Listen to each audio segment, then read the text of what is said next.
Il y a des courses dures par leur intensité, d'autres par leur longueur. Et il y a le Vendée Globe qui est les deux. Aujourd'hui, on parle donc du Vendée Globe.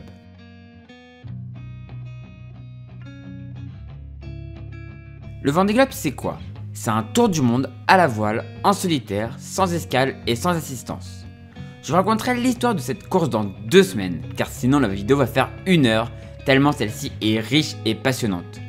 Non, aujourd'hui, on va se poser la question de ce qu'est le Vendée Globe. Déjà, parlons du bateau. Ce sont depuis 1992 des IMOCA 60. On a parlé de cette classe il y a 2 semaines, donc je vous encourage à aller voir cette vidéo pour comprendre qu'est-ce qu'est cette classe. Le parcours, c'est pas compliqué. Départ des Sables d'Olonne, retour aux Sables d'Olonne, en ayant laissé le cap de Bonne-Espérance, Lowin et Horn à bâbord. A l'origine, c'était que ça, mais maintenant, il y a une zone d'exclusion antarctique qui empêche les skippers de descendre trop sud. Sur le parcours, les concurrents peuvent rencontrer plusieurs difficultés et phénomènes météo.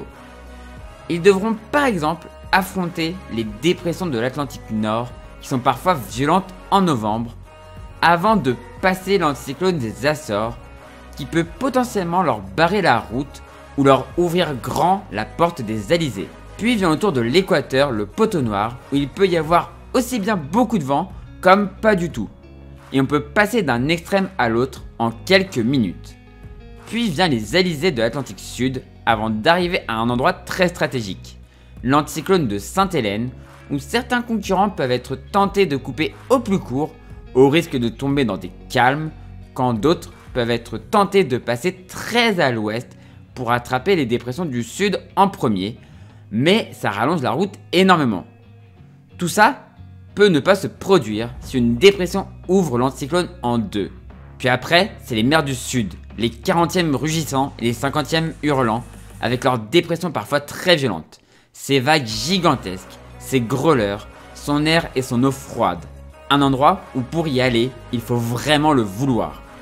Dans celle-ci, on peut aussi rencontrer des vagues scélérates, surtout du côté du cap de Bonne-Espérance au sud de l'Afrique, mais aussi au niveau du Cap Horn au sud de l'Amérique.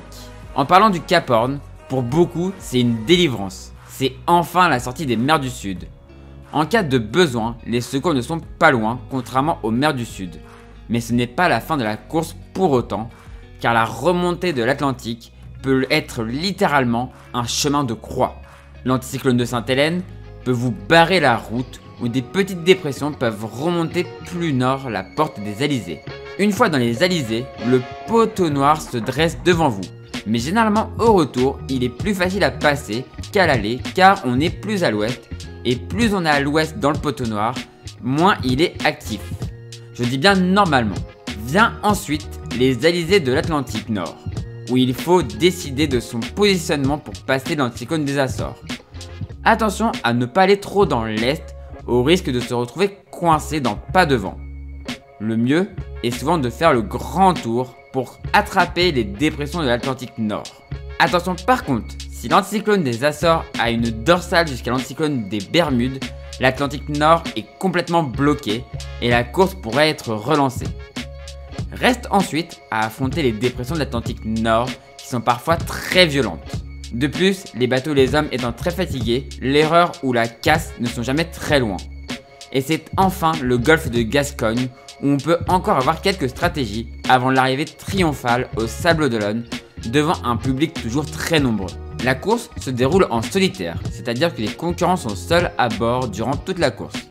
Le seul moment où ils peuvent être plusieurs à bord, c'est s'ils doivent sauver un concurrent, comme Vincent Royoux l'a fait avec Jean Le Cam en 2008. La course est sans escale, ce qui veut dire que les concurrents n'ont pas le droit de mettre le pied à terre.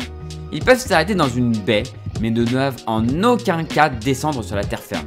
Dernière règle de la course, c'est le sans assistance. Interdiction de l'assistance météo, donc pas de routage à terre. Le skipper doit prendre ses décisions seul. Pas d'assistance technique physique. Par exemple, si un skipper se met au mouillage, il doit le faire seul.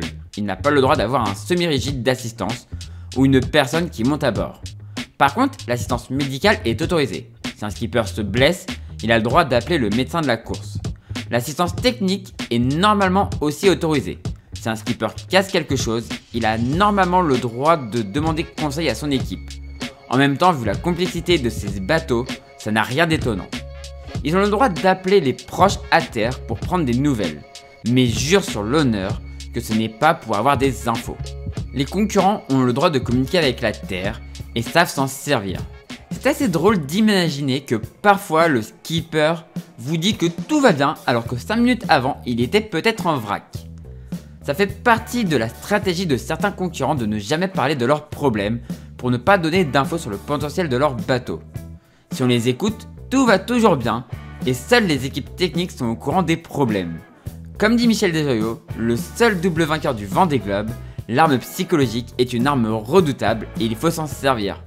Ne pas donner ses problèmes permet que les concurrents qui ont des problèmes et parfois les disent, se disent que l'autre skipper est imbattable, même si cette technique marche de moins en moins bien maintenant, car tout le monde sait que certains en abusent un petit peu.